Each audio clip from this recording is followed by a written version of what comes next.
Mari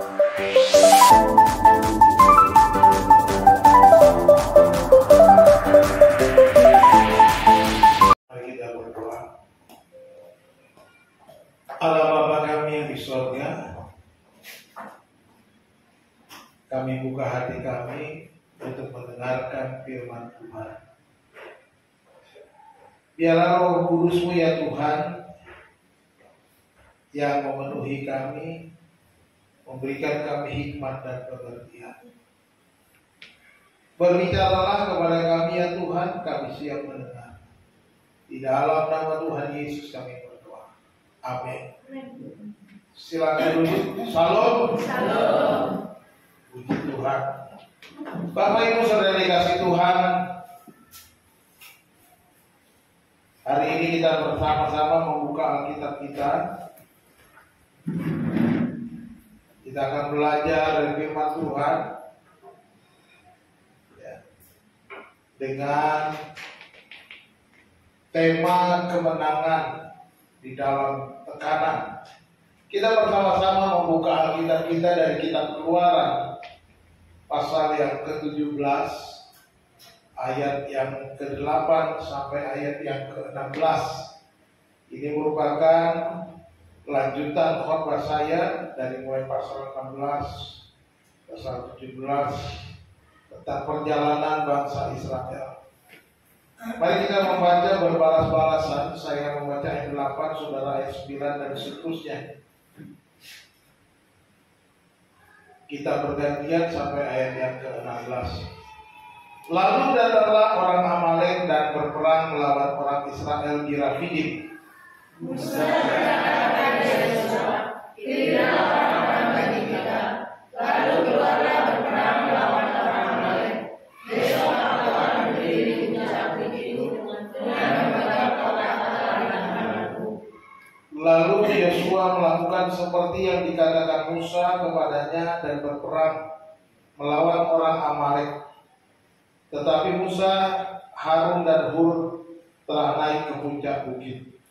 Dan terjadilah apabila Musa mengangkat tangannya, lebih kuatlah Israel. Tetapi apabila ia menurunkan tangannya, lebih kuatlah Amalek. Maka benarlah tangan Musa, sebab itu mereka mengambil sebuah batu, diletakkanlah di bawahnya supaya ia duduk di atasnya. Harun dan Hur menopang kedua belah tangannya, seorang di sisi yang satu, seorang di sisi yang lain, sehingga tangannya tidak bergerak sampai matahari terbenam. Demikianlah Yosua mengalahkan Amalek dan mereka dengan kata-kata. Kemudian berfirmanlah Tuhan kepada Musa, "Tuliskanlah semuanya ini dalam sebuah kitab sebagai tanda peringatan, dan ingatkanlah ke telinga Yosua bahwa aku akan menghapuskan sama sekali ingatan kepada Amalek dari kolong langit." Lalu Musa mendirikan sebuah sisal dan menamainya "Buatlah panji-panjiku." Ia berkata, "Tangan di atas panji bagi Tuhan. Tuhan berperang melawan Amalek turun-temurun." Amin. Demikian firman Tuhan. Bapak Ibu Saudara yang kekasih, perjalanan bangsa Israel ke tanah perjanjian merupakan perjalanan yang panjang. Bagaimana Tuhan membawa mereka keluar dari Mesir, melewati padang gurun. Persoalan dihadapi ketika mereka menghadapi padang gurun, dan ketika bangsa Mesir mengejar mereka sampai di tepi Laut Merah. Kemudian ketika mereka tiba di Rafidim, mereka kesulitan makanan dan kesulitan air. Mereka juga mengeluh kepada Musa karena mereka tidak makan roti, tidak makan daging.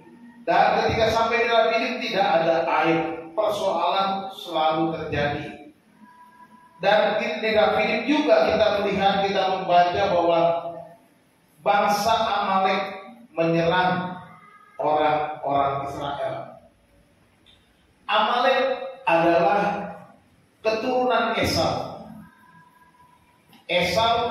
adalah saudara kembar Yakub.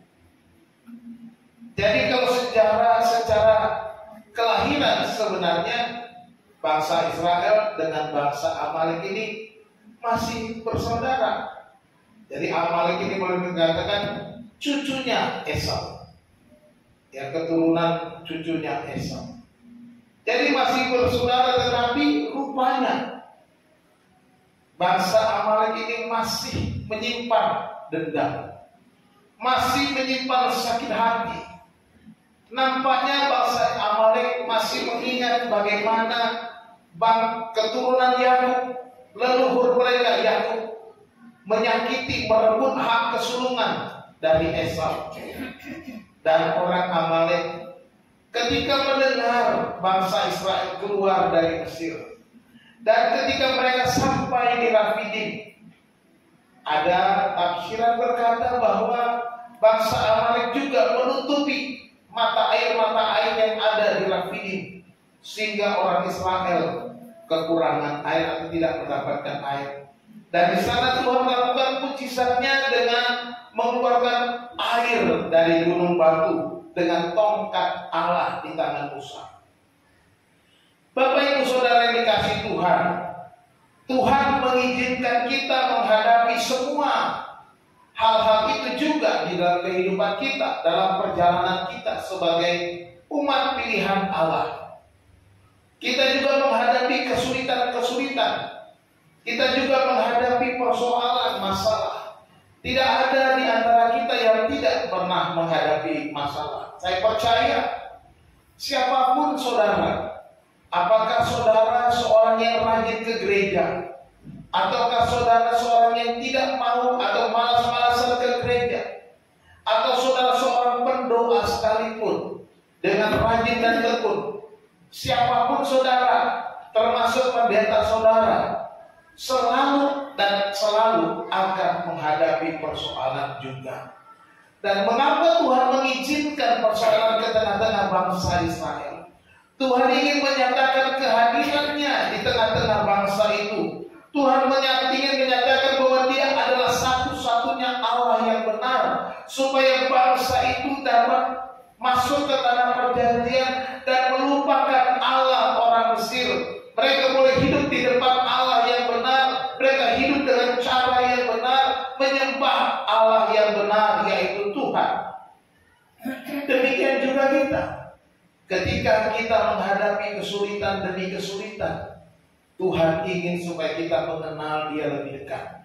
Tuhan mau supaya saudara dan saya lebih dekat dan lebih mengenal Dia, kasih-Nya, kebaikannya, kesetiaannya, dan tangannya yang penuh kuasa itu bekerja di dalam kehidupan kita. Inilah yang harus kita sadari tiap-tiap hari. Oleh sebab itu saudaraku yang dikasihi Tuhan, jangan pernah menyerah. Jangan berputus asa. Ya, mujizat Tuhan selalu ada di dalam setiap pergumulan kita. Amin. Saudara-saudara dikasihi Tuhan, hari ini kita akan belajar bagaimana agar kita mengalami kemenangan di tengah-tengah kesulitan yang kita hadapi. Dari pelajaran dari bacaan kita pada hari ini, dari ayat-ayat yang kita baca dari pengalaman bangsa Israel di dalam perjalanan mereka bersama dengan Tuhan, di dalam perjalanan mereka menuju ke tanah perjanjian, di dalam perjalanan mereka untuk mengenal Allah yang benar itu. Ada 3 kunci yang harus kita ingat, yang harus kita pegang teguh supaya kita hidup berkemenangan. Yang pertama adalah kuncinya adalah ketaatan. Ketaatan akan firman Tuhan. Kalau kita membaca di dalam ayat yang ke-9 dan ayat yang ke-10, di sana dikatakan, Musa berkata kepada Yosua, pilihlah orang-orang bagi kita, lalu keluarlah berperang melawan orang Amalek. Besok aku akan berdiri di puncak bukit itu dengan memegang tongkat Allah di tanganku. Lalu Yosua melakukan seperti yang dikatakan Musa kepadanya dan berperang melawan orang Amalek. Tetapi Musa, Harun dan Hur telah naik ke puncak bukit. Saudara-saudara dikasihi Tuhan,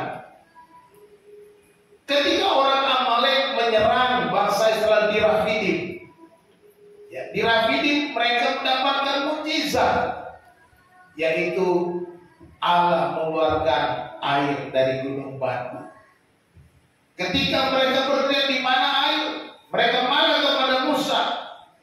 Mereka bertengkar kepada Musa dan tempat itu disebut Massa dan Meriba. Mereka mencobai Tuhan, seolah-olah kuasa Tuhan tidak ada, seolah-olah Tuhan tidak pernah memperhatikan mereka, seolah-olah Tuhan tidak pernah memperhatikan hidup mereka. Bapak Ibu Saudara dikasih Tuhan, adakah kita juga meragukan kuasanya? Adakah kita juga meragukan kasih-Nya? Adakah kita juga meragukan campur tangan Tuhan di dalam kehidupan kita ketika kita menghadapi kesulitan? Musa adalah wakil Tuhan di tengah-tengah bangsa Israel. Musa adalah representasi dari Allah Israel itu di tengah-tengah bangsa itu. Ketika orang Amalek menyerang bangsa Israel, Musa memerintahkan Yosua, pergilah berperang. Bapak Ibu Saudara dikasih Tuhan, siapa sih bangsa Israel? Mereka baru keluar dari Mesir. Mereka tidak pernah diajar berperang. Mereka tidak pernah diajar melawan musuh dengan tangan dan kaki mereka. Mereka tidak pernah bertempur. Mereka hanya menjadi budak di Mesir selama ratusan tahun. Mereka hanya tahu membuat batu bata. Tetapi Musa berkata kepada Yosua, pergilah berperang, kumpulkanlah pasukan.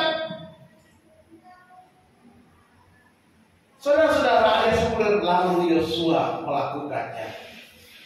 Ketaatan Yosua akan perintah kepada perintah Musa yang merupakan wakil Tuhan menunjukkan bahwa Yosua taat.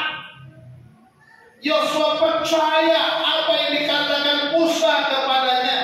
Sekalipun Yosua bukanlah seorang panglima besar, bukan seorang yang berpengalaman berperang, Yosua menghadapi Amalek adalah peperangan yang pertama kali. Ini adalah perang pertama bangsa Israel atas musuh mereka.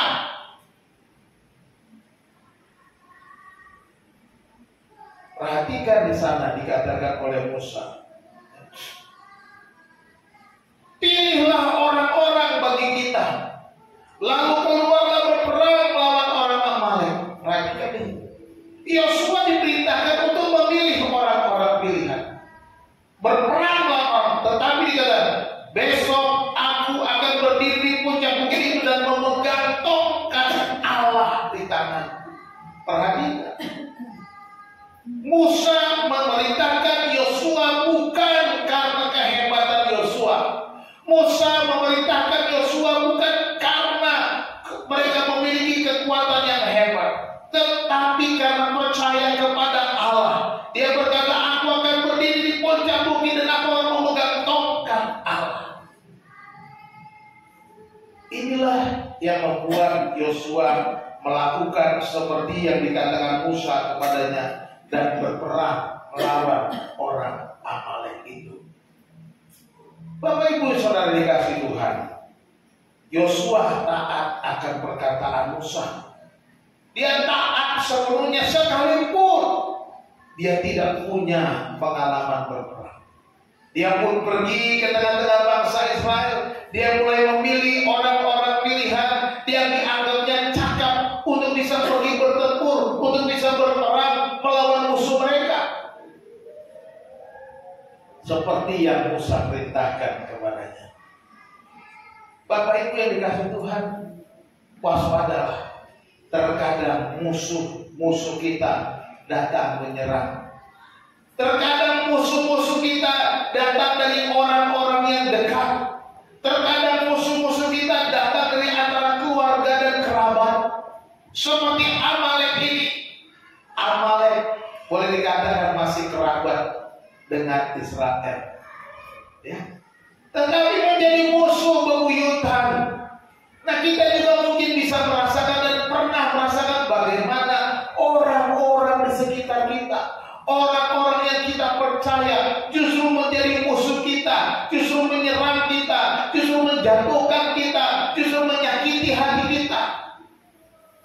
Kita mungkin pernah merasakannya. Waspadalah. Kita harus ingat satu kunci yang penting, ketaatan akan firman Tuhan. Ya. Sebab apa? Sebab firman Allah adalah senjata melawan musuh kita. Firman Allah berkata di dalam kitab Efesus bahwa perlawanan kita, musuh kita bukanlah melawan darah dan daging.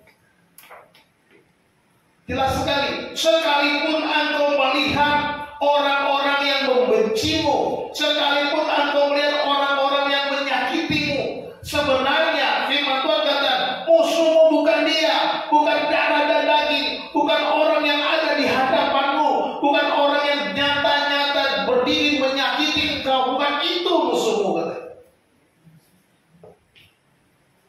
Jadi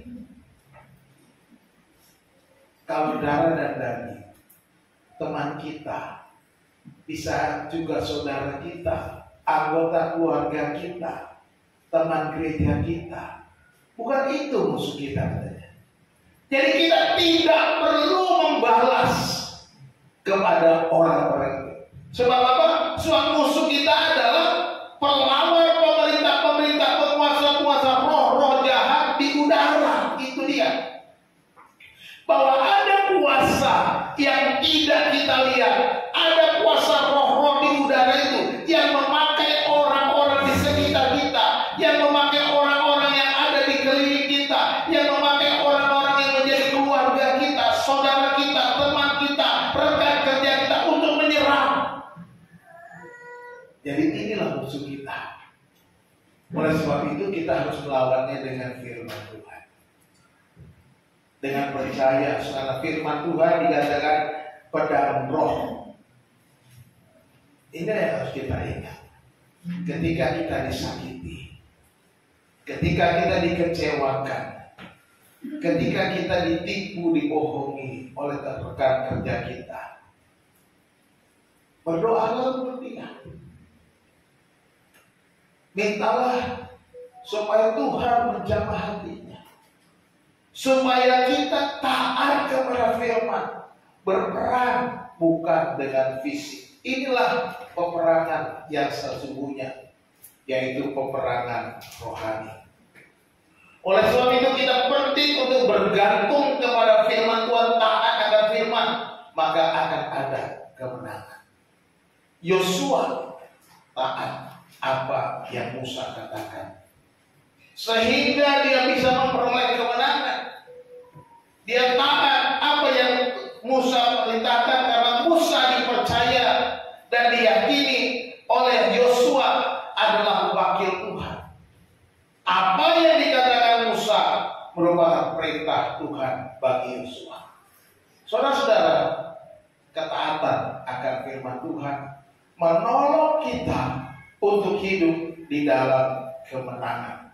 Ketaatan akan firman Tuhan menolong kita untuk bisa mengerti apa yang Tuhan mau dari kita.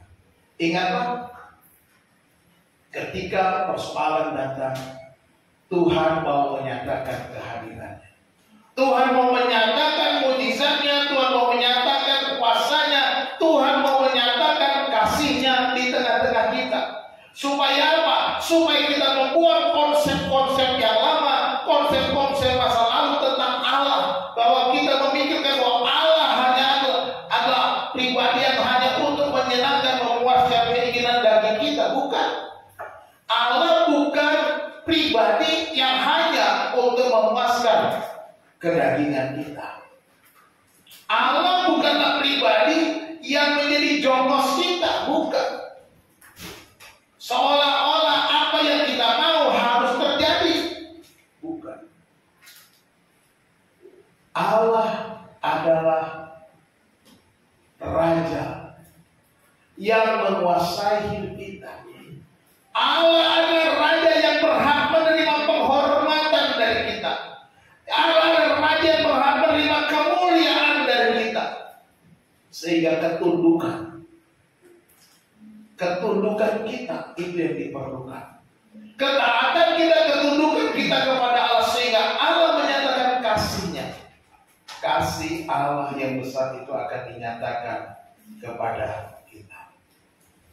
Itu yang pertama, kunci kemenangan dari bangsa Israel yang kita bisa juga teladani. Yang kedua, kuncinya adalah kesatuan. Kesatuan. Perhatikan di dalam ayat yang ke-11.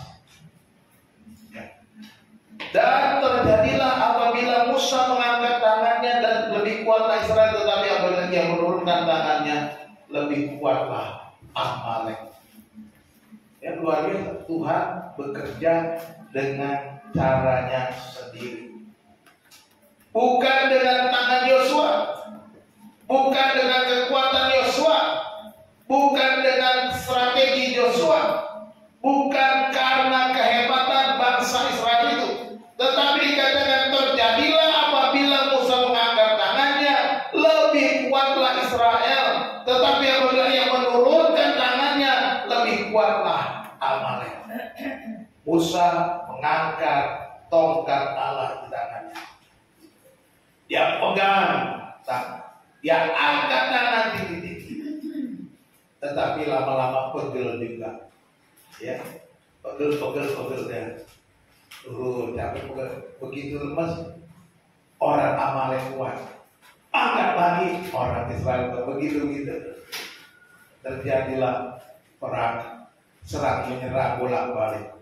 Nah Tuhan, ya, kita perhatikan di situ bahwa Tuhan bekerja dengan cara yang luar biasa. Tuhan bekerja dengan cara yang unik, ya, untuk menyatakan bahwa bukan karena kuat dan gagah, ya, bukan karena kehebatanmu maka engkau mengalami kemenangan. Dan Tuhan menyatakan kehadirannya di dalam ayat 12, dikatakan maka pernahlah tangan Musa, sebab itu mereka mengambil sebuah batu diletakkanlah di bawahnya supaya ia duduk di atasnya. Harun dan Hur menopang kedua belah tangannya, seorang di sisi yang satu, seorang di sisi yang lain, sehingga tangannya tidak bergerak sampai matahari terbenam. Ini yang dilakukan, ya. Tuhan menyatakan kehadiran di tengah bangsa Israel dengan cara yang ajaib. Musa mengangkat tongkat, berdiri di atas gunung tetapi pegel. Kemudian Harun dan Hur mengambil sebuah batu supaya Musa duduk saja. Duduk, dan kemudian Harun dan Hur menopang tangannya di kiri dan kanan.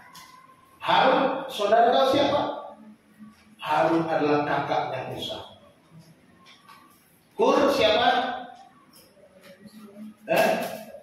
Hur itu iparnya Musa, suami Miriam, kakaknya Musa. Ya. Kakak-kakaknya, iparnya menopang Musa. Tidak merasakan bahwa Musa lebih tinggi, aku lebih rendah, tidak. Ini menunjukkan ada kesatuan hati, kerendahan hati mendatangkan kesatuan. Nah, saudara, dikasih Tuhan, kemenangan bukan karena kehebatan Yosua, tetapi karena apa? Kesatuan hati di antara orang-orang itu. Musa, Harun, Hur, dan Yosua, mereka bersatu. Bukan karena hebatnya mereka.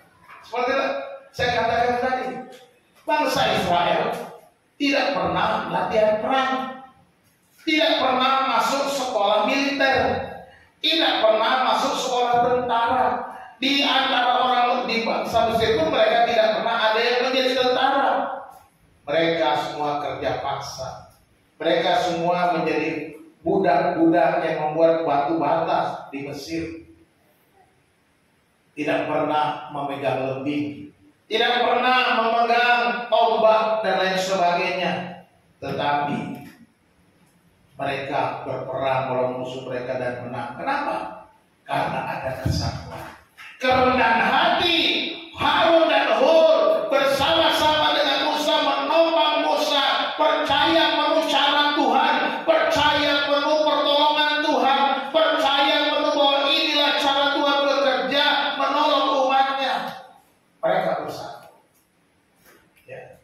Saya membayangkan mungkin untuk menopangnya satu tangannya taruh di panggul gitu ya, di kiri dan kanan. Tangan Musa ditaruh di sini.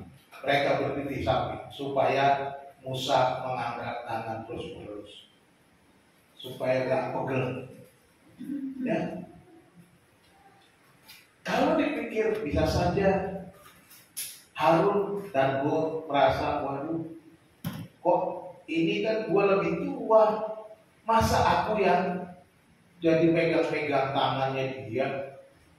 Ada mungkin kita merasa seperti itu. Kesatuan hati berasal dari mana? Berasal dari kerendahan hati. Kerendahan hati Harun dan Hur, kerendahan hati Yosua untuk taat, kerendahan hati mereka menolong mereka untuk bersatu padu untuk mengalahkan musuh-musuh mereka. Kita juga harus begitu. Tanpa kesatuan tidak ada pertolongan. Tanpa kesatuan tidak ada kemenangan. Demikian juga sebagai satu contoh, kalau panitia Natal tidak ada kesatuan hati. Kalau masing-masing orang tinggi hati, ingin dihormati, ingin dihargai, tidak ada kesatuan. Tetapi kalau masing-masing merendahkan diri, merendahkan hatinya, maka ada kesatuan, kerjasama, dijalin hubungan yang baik sehingga bisa menciptakan suasana yang baik dan mencapai kemenangan, bisa meraih apa yang direncanakan. Jadi kemenangan itu bukan karena kehebatan Yosua, tapi karena cara Tuhan. Harun dan Hur menopang tangan Musa, kesatuan antara Musa, Harun, Hur dan Yosua memberikan kemenangan. Jadi Tuhan bekerja melalui orang-orang yang bersehati. Oh, Tuhan ternyata bekerja di tengah-tengah orang yang mau bersatu. Keluarga harus bersatu. Rumah tangga harus bersatu. Tanpa kesatuan pasti dapat dicerai-beraikan. Seperti pepatah berkata, bersatu kita, bercerai kita, oh kirain kawin lagi. Bercerai kita runtuh. Ya.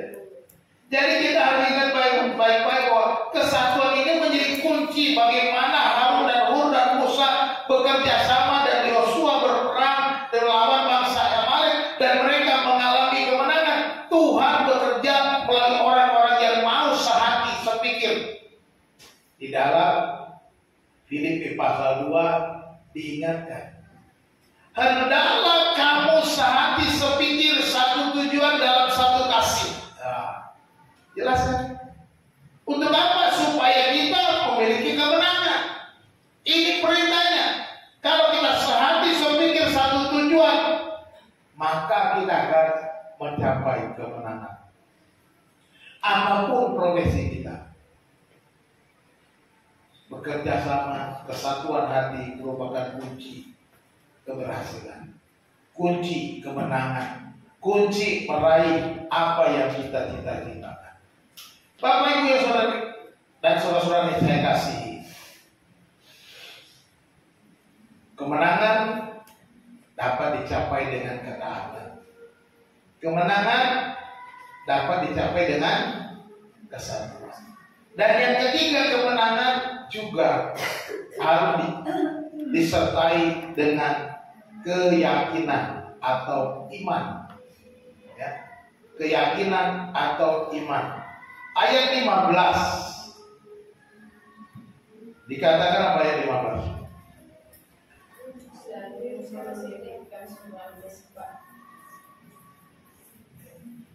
Lalu Musa mendirikan sebuah mesbah dan menamainya Tuhanlah panji-panjiku. Ayat 16. Ia berkata, tangan di atas panji-panji Tuhan.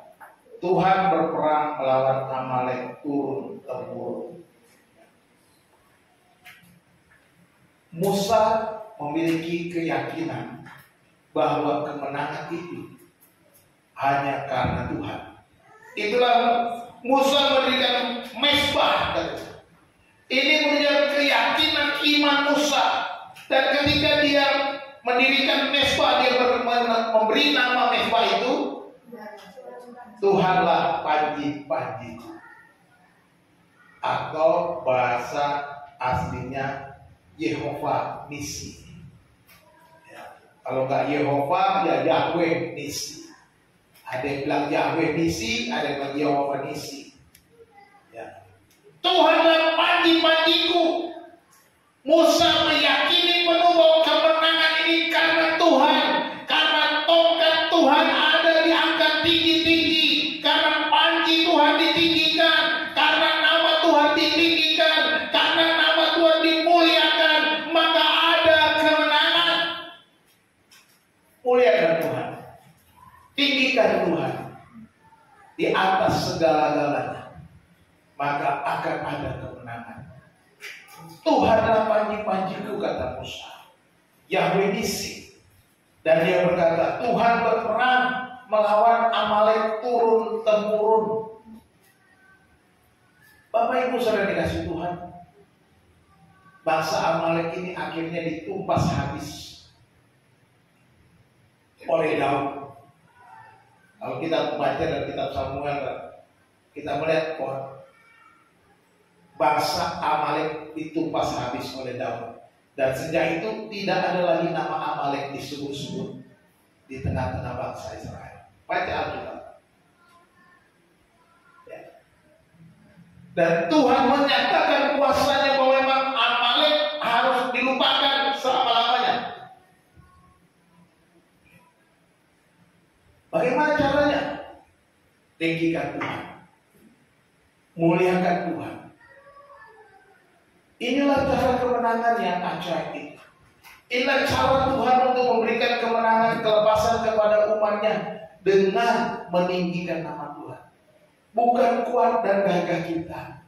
Sekalipun kita merasa kuat, sehat, sekalipun kita mempunyai pengalaman yang hebat, sekalipun kita mempunyai finansial yang kuat, tetapi jangan kita merasa kuat oleh karena semua itu. Serahkan kepada Tuhan. Seberapa banyak pun hartamu, seberapa kuat pun tenagamu, serahkan semuanya kepada tinggikan Tuhan, supaya kemenangan itu engkau peroleh di dalam perjalanan hidupmu. Ketika kita melewati masa-masa sulit, kita yakin bahwa Tuhan terlibat di dalam peperangan. Keyakinan akan keterlibatan Tuhan membawa kita kepada kemenangan demi kemenangan. Tuhan turut bekerja di dalam segala sesuatu untuk mendatangkan apa?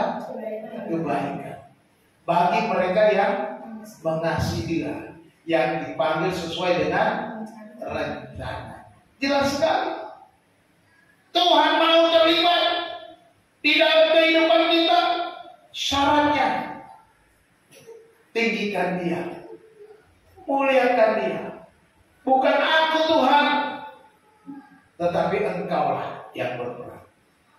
Bangsa Israel melewati masa-masa sulit karena apa? Karena Tuhan dimuliakan. Musa tahu apa yang harus diperbuat. Musa tidak mengandalkan dirinya. Musa tidak mengandalkan pengalaman-pengalaman, tetapi mengandalkan Tuhan dengan meninggikan Tuhan. Dan ketika mereka mengalami kemenangan, perhatikan, Musa mendirikan mezbah. Apa sih mezbah? Mezbah biasanya ada tempat orang memberikan korban. Mezbah biasanya ada tempat orang-orang, biasanya bangsa perjanjian lama, memberikan persembahan di hadapan Tuhan. Ya. Oleh sebab itu saudara dikasih Tuhan, jikalau ada kemenangan, jikalau Tuhan memberimu kemenangan, jangan lupa dirikan mezbah bagi Tuhan. Jangan lupa mengucap syukur kepada Tuhan. Jangan lupa mempersembahkan korban syukur kepada Tuhan. cuma nyanyi. Ku bawa korban syukurku ke tempat kudus-Mu Tuhan, tapi gak pernah. Dan bilang kita bawa korban syukur ke tempat kudus Tuhan, tapi kita gak pernah lakukan itu. Jangan pernah nyanyikan lagi kalau gak pernah bawa korban syukur. Jadi kalau engkau mengalami kemenangan, jangan lupa bawa korban syukur di hadapan Tuhan. Jangan lupa menyembah Tuhan. Jangan lupa meninggikan Tuhan. Tuhan, terima kasih. Segala kemuliaan hormat bagi nama-Mu. Engkau yang memberikanku kemenangan. Engkau yang memberiku kelepasan. Engkau yang memberikan pertolongan kepadaku. Keyakinan pertolongan Tuhan mengalahkan ketakutan kita. Kalau kita yakin Tuhan menolong, semua ketakutan hilang lenyap. Bangsa Israel berani melawan Amalek sekalipun tanpa pengalaman, karena Tuhan menolong mereka. Mereka yakin penuh, Musa yakin penuh, dan keyakinan Musa ini ditularkan kepada Yosua, ditularkan kepada Harun dan Hur, ditularkan kepada seluruh tentara yang berperang. Keyakinan itu ditularkan sehingga mereka mengalahkan ketakutan mereka. Mereka berani maju, mereka berani berangkat. Demikian juga kita. Kalau kita yakin pertolongan Tuhan, jangan takut. Kalau kita yakin pertolongan Tuhan, jangan gentar. Kalau kita yakin pertolongan Tuhan, maju terus. Kalau kita yakin pertolongan Tuhan, raih apa yang kau akan cita-citakan. Kalau kau yakin pertolongan Tuhan, raih cita-citamu. Kalau kau yakin pertolongan Tuhan, semua yang kau harapkan dalam mimpi-mimpimu di dalam Tuhan, lakukan itu. Tuhan akan menolong. Jangan takut melangkah. Kalau kita takut melangkah, bagaimana kita bisa meraih kemenangan? Kalau kita takut melangkah, sama saja kita meragukan Tuhan campur tangan, meragukan bahwa Tuhan akan menolong kita. Jadi jangan pernah menyerah. Amin. Jangan berputus asa. Mujizat Tuhan ada bagi yang setia dan percaya. Kalau kita yakin dan percaya, maka mujizat terjadi. Sebagai penutup, kunci kemenangan kita review lagi. Yang pertama, ketaatan akan firman Tuhan. Taatilah dan lakukanlah firman Tuhan di dalam setiap persoalan. Ya, hadapi persoalan dengan mengandalkan firman Tuhan. Cintai firman Tuhan dengan setia merenungkannya. Ini soal bolak-balik saya ingatkan. Cintai firman Tuhan dengan setia merenungkan firman Tuhan itu. Jangan lupa, jangan malas merenungkan firman Tuhan. Ya. Dengan demikian kita akan belajar terus-menerus. Yang kedua, kesatuan hati. Kesatuan hati berarti kita harus membuang semua keakuan, egoisme, kepentingan diri sendiri. Buang itu. Tidak akan ada kesatuan kalau kita masih egois. Kalau kita masih mementingkan diri. Rumah tangga juga begitu. Suami istri kalau masih egois, nggak akan ada kesatuan. Walaupun sudah bersatu, yang ada pertengkaran terus. Tidak bisa cocok, yang ada cekcok.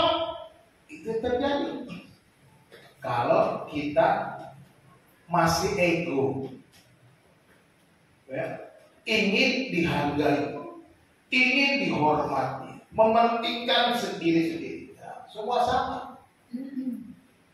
Saling menopang satu dengan yang lain. Ya. Kita harus menopang teman-teman kita, saudara-saudara kita. Saling menopang suami dan istri, istri dan suami, orang tua dan anak, anak dan orang. Saling menopang, ini kesatuan hati. Tanpa kesatuan hati, kemenangan itu jauh. Tapi dengan kesatuan hati, kemenangan itu sudah kita raih. Amin. Yang ketiga, keyakinan akan pertolongan Tuhan. Keyakinan kepada Tuhan. Tuhan tak pernah janji langit selalu biru, tetapi Dia berjanji selalu menyertai. Tuhan tak pernah janji jalan selalu rata, tetapi Dia berjanji berikan apa? Kekuatan. Haleluya. Yakinlah Tuhan akan berikan jalan, Tuhan akan berikan kekuatan. Percayalah, Tuhan selalu hadir di setiap musim hidupmu. Ya, di tengah-tengah kesulitan, suka dan duka, Tuhan selalu hadir menyertai. Serahkanlah semua persoalan kepada Tuhan. Ya, serahkan semuanya. Biarkan Tuhan yang bekerja. Biarkan Tuhan yang campur tangan. Biarkan Tuhan yang menolong. Biarkan Tuhan memberikan kita kemenangan yang gila gemilang. Tuhan Yesus memberkati kita. Kita berdoa. Kami mengucap syukur Tuhan. Kami sudah membaca dan merenungkan firman. Terima kasih kami boleh belajar bagaimana memperoleh kemenangan. Tuhan berikan kami hati yang taat akan firman. Hati yang bersatu menanggalkan keakuan keegoisan kami. Hati yang penuh keyakinan akan Tuhan. Yakin Tuhan ada di tengah-tengah kami, di dalam kehidupan kami. Terima kasih Tuhan. Hamba-Mu berhenti ya Tuhan berbicara. Roh Kudus biarlah Engkau terus berbicara kepada kami. Mengingat kami di setiap langkah kami. Ketika kami menghadapi musuh-musuh kami. Ketika kami menghadapi segala macam pergumulan persoalan kami. Kami boleh memperoleh kemenangan. Karena Tuhan ada di pihak kami. Terima kasih Bapa. Terima kasih Tuhan. Kami mengucap syukur dan berdoa. Di dalam nama Tuhan Yesus Kristus Juru Selamat kami hidup. Amin.